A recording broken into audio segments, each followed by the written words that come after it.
Қалеке, білсек, сіз шақырмайтын дедік қой, өзіміз ақ тауып алады дедік қой. Білмеген соң шақырып жатырдық. Қалеке, шынымен тауып беріңіз. Маңызды болып тұр мына кісі бізге. Тауып берсеңіз, $100 қолыңызға содан көзіңіз.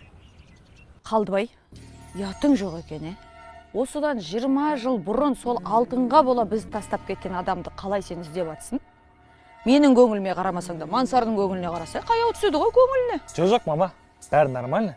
Главное, алтын табу керек болып тұр ғой бұл жерде. Мансар дұрыс айтады. Алтын? Шандай алтын емес. Қалеке, бір көрсеңізші, бір қараңызшы. Бір қараңызшы. Есіме түсті. Қалдыбай, мына кісіні білем қайда екен. Адресін білем. Кет, машинаға отыр. Кетейік.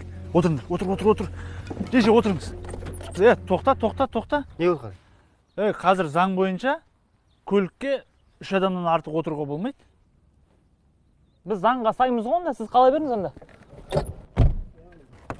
Тауып алды.